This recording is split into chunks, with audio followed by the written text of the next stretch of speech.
ఫిదా అయిపోతుంది. ఎట్లా నరుకుతున్నాడంటే నువ్వు తోపుతామి, నువ్వు వదులుతామి. కళ్యాణ్ బాబుని లోపల చూశాక అంబులెన్స్ బయట పెట్టుకోవాల్సిందే. పవన్ తుపారే తిరిగి స్టార్ట్ అయ్యాయి. నీ స్టైల్కి ఎవరైనా ఫిదా అయిపోవాల్సిందే. కళ్యాణ్ బాబు ఇది ఆట కాదు, ఓజీ వేట. టాలీవుడ్ లో కానీ, బాలీవుడ్ లో కానీ, కాలీవుడ్ లో కానీ అన్ని రికార్డ్స్ లేపేస్తున్నాడు ఈ ఓజీ తోటి పవన్ కళ్యాణ్. ఖుషి 2001, 2013, 2025 ఓజీ కోత కోస్తున్నాడు పవన్ కళ్యాణ్. అక్కడక్కడ మరుగుతున్నారు, రికార్డు లేపేస్తున్నాడు మన పవన్ కళ్యాణ్. ఓజాస్ గంభీర నా కొడకల్లారా అన్నట్టు వేరే. థ్యాంక్ యూ సుజిత్ అన్న. కళ్యాణ్ బాబు ఇలా చూస్తున్నాను అనుకోలేదు. నిక్కరేసుకొని వచ్చి నువ్వు ఇండస్ట్రీ వేస్తున్నావు కళ్యాణ్ అన్న. కొన్ని కోట్ల మంది ఓపిరి నిలబెట్టావు జై జనసేనని అన్నట్లు. కొత్త ముసుగులు అందరూ పక్క తప్పుకొని పోవాల్సిందే.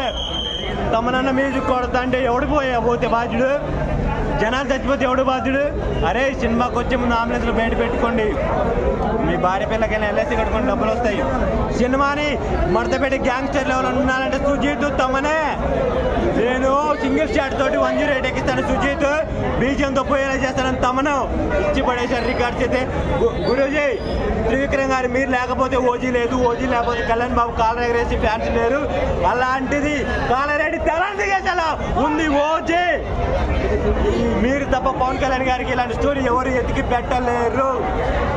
ఓజీ రికార్డ్స్ ఇంకొక 10 సంవత్సరాలు పవన్ కళ్యాణ్ గారు పండుగ చేసుకోండి. ఇంకో 10 ఏళ్ళు ఓజీ రికార్డ్స్ చేయలేదు. దీంట్లో ఏమైనా సస్పెన్స్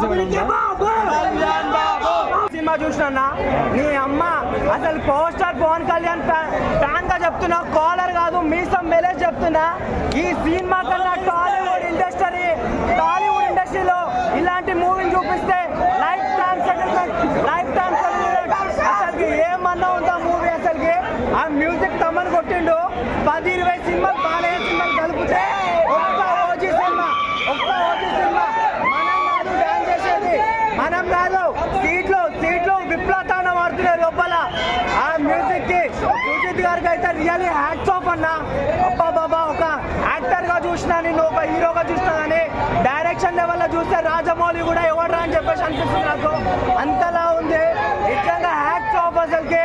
నా దేవుడు పవర్ స్టార్ పవన్ కళ్యాణ్ చెప్పాలంటే ఇది లాస్ట్ సినిమా అని బాధపడాలో, ఇది power star Pawan Kalyan career లో ది బెస్ట్ ఫిలిం అని చెప్పేసి గర్వపడాలో నాకు అర్థమైతలేదు. కానీ ఆ కత్తి తిప్పుతుంటే ఒక ఛత్రపతి శివాజీ కనిపిస్తుండో, ఒక గ్యాంగ్స్టర్ కనిపిస్తుండో.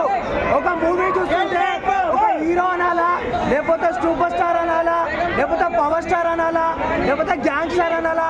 ఒక్కటి మాత్రం అంట, మాన్స్టర్. తెలుగు టాలీవుడ్ ఇండస్ట్రీకి అమ్మ మొగుడు మా పవర్ స్టార్ పవన్ కళ్యాణ్.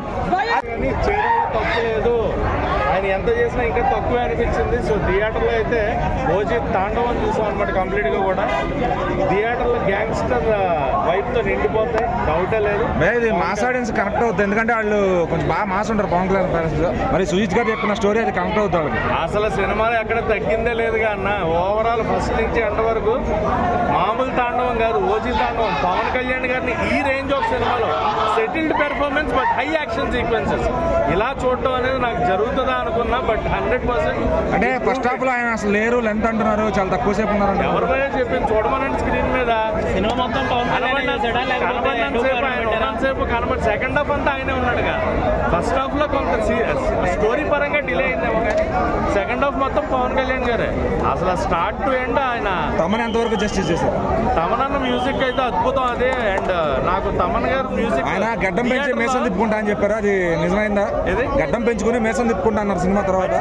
ఖచ్చితంగా ఆయన ఎంతనో పెంచుకుని మేసారు, ఈ రేంజ్ మేసాలు పెంచుకుని తిప్పుకోవచ్చు అనమాట. సో ఆయనకి తిరుగులేదు. తమన్ సుజిత్ గారు ఇంకా టాప్ డైరెక్టర్ అయిపోయారు అనుకోవచ్చా? ఆయన ఎప్పుడు టాప్, సాహోతోనే టాప్ డైరెక్టర్. ఆయన సాహో చాలా మందికి ఎక్కలేదు, కానీ చాలా మంచి ఫిలిం. అలాంటిది ఆ సినిమా వర్కౌట్ అవ్వలేదు, బట్ ఇది వర్కౌట్ అయింది. బట్ సాహోకి దీనికి లింక్ చేశారు. సో ఖచ్చితంగా లింక్ వర్కౌట్ అవుతుంది. పార్ట్ 2లో ప్రభాస్ గారు పవన్ కళ్యాణ్ గారు కలిసి చేస్తారు, అందులో అయితే డౌట్ లేదు.